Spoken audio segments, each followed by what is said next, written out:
Hello friends, welcome to Techifin. तो इस video में हम जानेंगे Standard Chartered EaseMyTrip credit card के बारे में कि ये क्रेडिट कार्ड कैसा है, इस क्रेडिट कार्ड को अप्लाई करने के लिए एलिजिबिलिटी क्राइटेरिया क्या है और इस क्रेडिट कार्ड को कैसे हम अप्लाई कर सकते हैं और इस क्रेडिट कार्ड के फीस और चार्जेस क्या हैं। तो आप लोगों को इस वीडियो से standard chartered bank is my trip credit card के बारे में पूरी जानकारी मिल जाने वाली है। तो अब आइए सीधा वीडियो के टॉपिक की तरफ बढ़ते हैं। तो ये को ब्रांडेड क्रेडिट कार्ड है जिसके लिए स्टैंडर्ड चार्टर्ड बैंक और इज माई ट्रिप ने आपस में कोलैबोरेशन किया हुआ है, पार्टनरशिप की हुई है। और अब आइए समझते हैं कि ये क्रेडिट कार्ड कैसा है। तो इसके लिए हमें जानना होगा इस क्रेडिट कार्ड के फीचर्स और बेनिफिट्स को।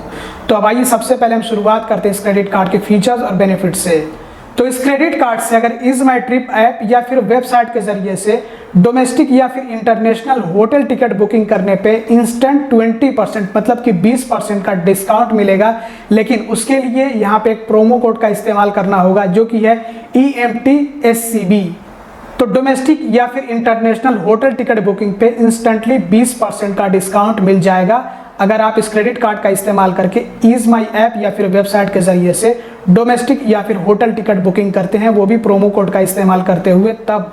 लेकिन इस पे कैपिंग होगी कि आपको डोमेस्टिक होटल टिकट बुक करने पे मैक्सिमम 5000 यानी कि 5000 का डिस्काउंट मिलेगा और अगर आप इंटरनेशनल होटल टिकट बुक करते हैं तो उस पे आपको मैक्सिमम मतलब कि ज़्यादा से ज़्यादा 10,000 मतलब 10,000 का डिस्काउंट मिलेगा। इसके अलावा इस क्रेडिट कार्ड का इस्तेमाल करके अगर इज माई ट्रिप ऐप या फिर वेबसाइट के जरिए से डोमेस्टिक या फिर इंटरनेशनल फ्लाइट टिकट बुकिंग करते हैं तो ऐसे में 10% का ऑफ मिलेगा। और इसमें भी जो मैक्सिमम डिस्काउंट होगा उस पर कैपिंग है, एक लिमिट लगाई गई है कि आपको मैक्सिमम कितना ऑफ या फिर डिस्काउंट मिलेगा। तो डोमेस्टिक फ्लाइट टिकट बुकिंग पे आपको मैक्सिमम 1000 रुपये का डिस्काउंट मिलेगा और इंटरनेशनल फ्लाइट टिकट बुकिंग पे आपको मैक्सिमम 5000 का इंस्टेंट ऑफ मिलेगा या फिर आप इसको डिस्काउंट भी कह सकते हैं, डिस्काउंट मिलेगा। इसके अलावा इस क्रेडिट कार्ड का इस्तेमाल करके अगर आप इज माई ट्रिप के जरिए से बस टिकट बुक करते हैं तो उस पर भी 125 रुपये का ऑफ मिलेगा, लेकिन उसके लिए मिनिमम ट्रांजैक्शन होना चाहिए है 500 रुपये का।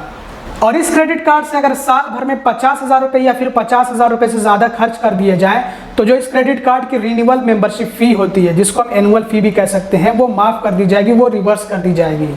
और इस क्रेडिट कार्ड की जो रिन्यूअल फ़ी है वो है 350 रुपये प्लस GST।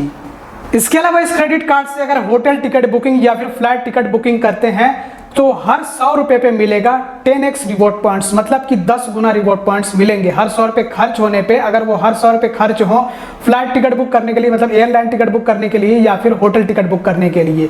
लेकिन होटल टिकट बुक करना हो या फिर एयरलाइन टिकट बुक करना हो, स्टैंड अलोन होना चाहिए है कोई ऐप या वेबसाइट या फिर आउटलेट। मतलब कि अगर आप होटल टिकट बुक कर रहे हैं तो ऐसे वेबसाइट से या फिर ऐसे ऐप से बुक कर रहे हो जो कि सिर्फ आपको होटल का ही टिकट देता हो, या फिर अगर आप जो है एयरलाइन टिकट बुक कर रहे हैं तो किसी ऐसी वेबसाइट या फिर ऐप के जरिए से या फिर आउटलेट के जरिए से बुक करें जहां पे आपको सिर्फ एयरलाइन का टिकट ही मिलता हो।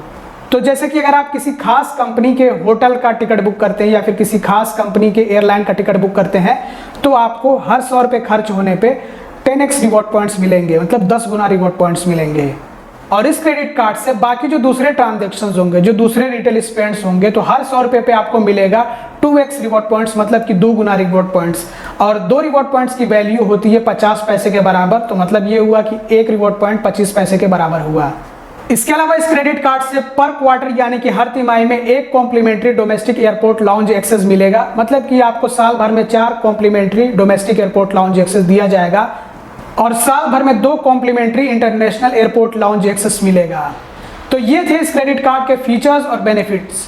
और अब बात कर लेते हैं एलिजिबिलिटी क्राइटेरिया के बारे में कि इस क्रेडिट कार्ड को अप्लाई करने के लिए एलिजिबिलिटी क्राइटेरिया क्या है, कौन लोग इस क्रेडिट कार्ड के लिए अप्लाई कर सकते हैं। तो इस क्रेडिट कार्ड को अप्लाई करने के लिए उम्र कम से कम 18 साल होनी चाहिए, मतलब कि 18 ईयर्स मिनिमम एज रिक्वायरमेंट है। और मैक्सिमम एज यानी कि ज़्यादा से ज़्यादा उम्र होनी चाहिए 65 साल, 65 ईयर्स मैक्सिमम एज रिक्वायरमेंट है।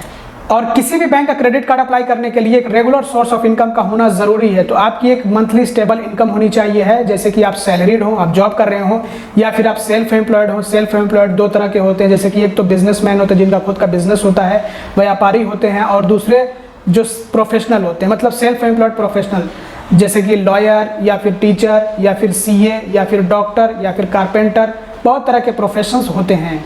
और स्टैंडर्ड चार्टर्ड बैंक का क्रेडिट कार्ड अप्लाई करने के लिए मंथली इनकम होना चाहिए है कम से कम, जो सैलरीड है उनके लिए 30,000, और जो सेल्फ एम्प्लॉयड हैं तो उनके लिए तो ITR 5 लाख का होना चाहिए है। और ऐसे लोकेशन से होना, ऐसी सिटीज से होना जहाँ पे स्टैंडर्ड चार्टर्ड बैंक अपने क्रेडिट कार्ड की सर्विसेज देता हो, अपने क्रेडिट कार्ड इशू करता हो, ये भी ज़रूरी है, नहीं तो क्रेडिट कार्ड नहीं मिल पाएगा, अप्लाई नहीं कर पाएंगे आप। और अब बात कर लेते हैं कि ये क्रेडिट कार्ड हम कैसे अप्लाई कर सकते हैं। तो इस क्रेडिट कार्ड को अप्लाई करने का लिंक हमने आपको डिस्क्रिप्शन में और पिन कमेंट में दे दिया है। आप डायरेक्टली उस लिंक पर टैप करके क्लिक करके सीधा इस क्रेडिट कार्ड के पेज पे विजिट कर सकते हैं और ये क्रेडिट कार्ड आप अप्लाई कर सकते हैं। आपको अप्लाई नाउ का ऑप्शन मिलेगा। और अगर आप चाहें तो स्टैंडर्ड चार्टर्ड बैंक की वेबसाइट पर विजिट करके, यहाँ पे आप स्टैंडर्ड चार्टर्ड बैंक की वेबसाइट पर विजिट करेंगे तो आपको कॉर्नर पे 3 लाइन्स देखने को मिलती हैं जो कि मेन्यू का ऑप्शन होता है। इस पर टैप करेंगे, फिर आपको कार्ड्स वाले ऑप्शन पे आना है। फिर इसके बाद आपको यहाँ पे is my trip credit card देखने को मिलेगा, इस पर टैप करना है और आपको अप्लाई नाउ का ऑप्शन देखने को मिलता है। तो आप अप्लाई नाउ वाले ऑप्शन पर टैप करेंगे तो एक नया पेज ओपन होगा और यहाँ पे सबसे पहले आपसे पूछा जाता है कि क्या आपके पास पहले से स्टैंडर्ड चार्टर्ड बैंक का क्रेडिट कार्ड है। अगर है तो यस कर दीजिएगा, नहीं है तो नो पे आपको इस तरह से टैप करना है और उसके बाद नेक्स्ट पे टैप करना और अपनी डिटेल्स फिल करनी है, जैसे कि फुल नेम, ईमेल आईडी और मोबाइल नंबर, और आपको नेक्स्ट का ऑप्शन मिल जाएगा। आपको नेक्स्ट पे टैप करना है और आगे आपको अपनी डिटेल्स फिल करनी होती हैं। और हमने इसके बारे में ऑलरेडी वीडियो भी बना रखा है कि आप कैसे स्टैंडर्ड चार्टर्ड बैंक का क्रेडिट कार्ड ऑनलाइन अप्लाई कर सकते हैं। तो आप वीडियो देख करके जान सकते हैं कि कैसे स्टैंडर्ड चार्टर्ड बैंक का क्रेडिट कार्ड ऑनलाइन अप्लाई करना होता है। वीडियो आपको आई बटन में और इस वीडियो के एंड में मिल जाएगा, तो ज़रूर से देख लीजिएगा। और अब बात कर लेते हैं इस क्रेडिट कार्ड के फीस और चार्जेस के बारे में। तो इस क्रेडिट कार्ड की जो ज्वाइनिंग फी है, जिसको इशुएंस फी भी कहा जाता है, जो पहले साल ली जाती है जब क्रेडिट कार्ड मिलता है, तो वो है 350 रुपये प्लस GST। और इस क्रेडिट कार्ड की जो एनुअल फी है, जिसको हम रिन्यूअल फी भी कह सकते हैं, मतलब दूसरे साल से ली जाती है, फिर हर साल आपको ये फी देनी होती है अगर क्रेडिट कार्ड आपका लाइफ टाइम फ्री नहीं है तो ये जो रिन्यूअल फी है या फिर एनुअल फी है वो भी सेम ही है, 350 रुपये प्लस GST है। लेकिन अगर आप इस क्रेडिट कार्ड से साल भर में 50,000 रुपये या फिर 50,000 रुपये से ज़्यादा खर्च कर देते हैं तो जो इसकी एनुअल फी होती है या फिर आप कह सकते हैं रिन्यूअल फी होती है, वो माफ़ कर दी जाती है, एक तरह से आपको वापस लौटा दी जाती है।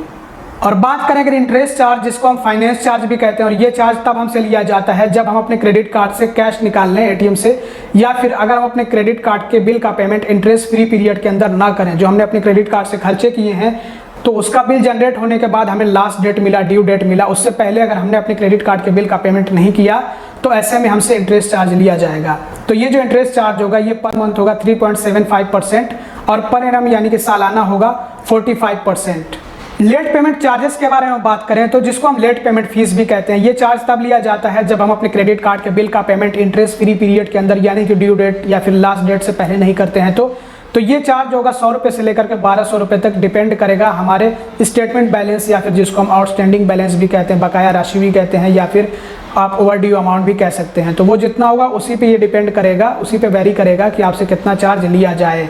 तो ये चार्ज होगा 100 रुपये से लेकर के 1200 रुपये तक। और अगर आप जो है 2 बारी या फिर 2 बारी से ज़्यादा भी आपने मिनिमम अमाउंट ड्यू का पेमेंट नहीं किया, मतलब 2 बारी आपके क्रेडिट कार्ड का बिल जनरेट हुआ और अभी तक आपके क्रेडिट कार्ड के बिल का पेमेंट नहीं हुआ है, वो बकाया है, ओवर ड्यू है, और आपने मिनिमम अमाउंट ड्यू का भी पेमेंट नहीं किया है 2 बारी से भी ज़्यादा या 2 बारी या फिर 2 बारी से ज़्यादा, तो ऐसे में आपसे एक्स्ट्रा 100 रुपये का चार्ज लिया जाएगा।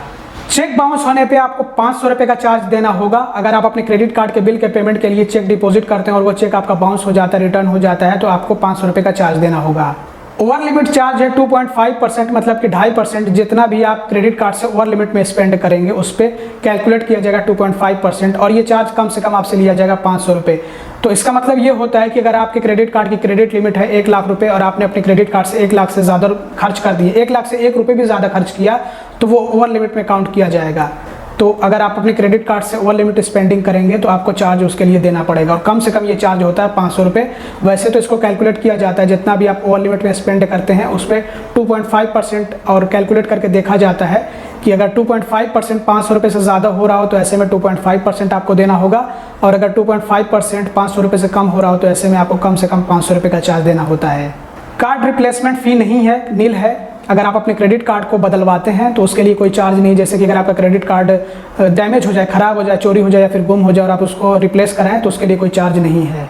अगर आप क्रेडिट कार्ड का इस्तेमाल करके ATM से कैश निकालते हैं तो ऐसे में आपसे कैश एडवांस फी, जिसको कैश विड्रॉल चार्ज भी कहा जाता है, वो लिया जाएगा, जो कि होगा इस क्रेडिट कार्ड के लिए 3%। जितना भी आप कैश निकालेंगे उस पर 3% ये चार्ज लिया जाएगा, और ये चार्ज होगा कम से कम 300 रुपये। तो इसीलिए अपने क्रेडिट कार्ड से कभी भी कैश नहीं निकालना चाहिए है, क्योंकि कैश निकालने पे एक तो हमसे इंटरेस्ट चार्ज भी लिया जाता है और दूसरे हमसे कैश एडवांस फी भी ली जाती है। और इस क्रेडिट कार्ड के लिए कैश एडवांस फी है 3%, और कम से कम ये फ़ी ली जाएगी 300 रुपये। ओवरसीज ट्रांजैक्शन फी है 3.5% ऑफ द ट्रांजैक्शन अमाउंट, जितना भी हम ट्रांजैक्शन करेंगे उसी के 3.5% हमसे ये फी ली जाएगी। और इसको कहा जाता है फॉरेन करेंसी ट्रांजैक्शन फी। अगर हम किसी विदेशी मुद्रा में ट्रांजैक्शन करें अपने क्रेडिट कार्ड से तब हमसे ये फी ली जाती है। इसको फॉरेक्स मार्कअप फी भी कहा जाता है या फिर फॉरेन करेंसी ट्रांजैक्शन चार्ज भी कहा जाता है। तो 3.5% ये चार्ज होगा, जितना भी हम ट्रांजैक्शन करेंगे उसमें 3.5% का ये चार्ज हमसे लिया जाएगा। और सरचार्जेस के बारे में बात करें तो अगर रेलवे टिकट बुक करेंगे तो 2.5% का सरचार्ज लगता है, जिसमें कि कम से कम हमें सरचार्ज देना होगा 25 रुपये का। और अगर फ्यूल ट्रांजैक्शन करते हैं तो फ्यूल ट्रांजैक्शन सरचार्ज भी है, जो कि है 1% of the fuel transaction amount, 1% होता है, लेकिन इसके लिए भी सरचार्ज हमसे कम से कम 10 रुपये का लिया जाएगा। और रेंट पेमेंट करने पर भी 1% की प्रोसेसिंग फ़ी ली जाएगी। और जितने फीस और चार्जेस होते हैं सब पे GST लिया जाता है, जो कि अभी के टाइम में 18% है। और अगर आप क्रेडिट कार्ड के बिल का पेमेंट कैश मोड से करते हैं, कैश ले जा करके ब्रांच से करते हैं, तो ऐसे में आपको फ़ी देनी होगी 299 रुपये प्लस GST।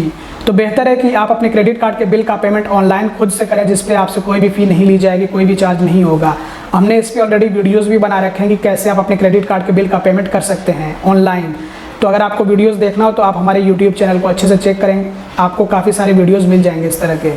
और अगर आप पेपर स्टेटमेंट लेते हैं तो ऐसे में आपको उसके लिए भी चार्ज देना होगा 99 रुपये। तो आप ई स्टेटमेंट को चूज़ करिए, मतलब ईमेल पे जो स्टेटमेंट आता है उसको चूज़ करिए, तो उस पर आपसे चार्ज नहीं लिया जाएगा। तो ये थे इस क्रेडिट कार्ड के फीस और चार्जेस। तो अब आइए बात कर लेते हैं कि ये क्रेडिट कार्ड कैसा है। तो मुझे तो ये क्रेडिट कार्ड सही लगा, मतलब कि अच्छा लगा, क्योंकि एक तो इस क्रेडिट कार्ड की फ़ी कम है, 350 रुपये प्लस GST, कोई ज़्यादा नहीं है फ़ी।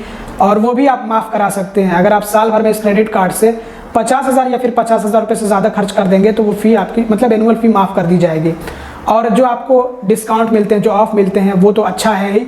और साथ ही साथ आपको 10x रिवॉर्ड्स भी मिलते हैं और आपको रिवॉर्ड सिस्टम भी अच्छा देखने को मिलता है। तो सब कुछ मुझे इस क्रेडिट कार्ड में सही लगा। आप बताइएगा कि आपके ओपिनियन में ये क्रेडिट कार्ड कैसा है। अगर आपको ये क्रेडिट कार्ड अप्लाई करना हो तो हमने आपको डिस्क्रिप्शन में लिंक दे दिया है और पिन कमेंट में भी आपको लिंक्स मिल जाएंगे, आप चाहें तो अप्लाई कर सकते हैं। और अगर आप हमारे दिए गए लिंक के जरिए से क्रेडिट कार्ड अप्लाई करते हैं और आपका क्रेडिट कार्ड अप्रूव होता है, आपको क्रेडिट कार्ड मिलता है, तो हम आपको गिफ्ट भी देते हैं। और आपका क्रेडिट कार्ड अप्लाई करवाने में हम आपकी मदद करते हैं, आपके क्रेडिट कार्ड एप्लीकेशन को ट्रैक करवाने में भी मदद करते हैं। तो आपकी मर्जी है, आप चाहें तो क्रेडिट कार्ड अप्लाई कर सकते हैं हमारे दिए गए लिंक के जरिए से। इस वीडियो में बस इतना ही। Thanks for watching, bye bye.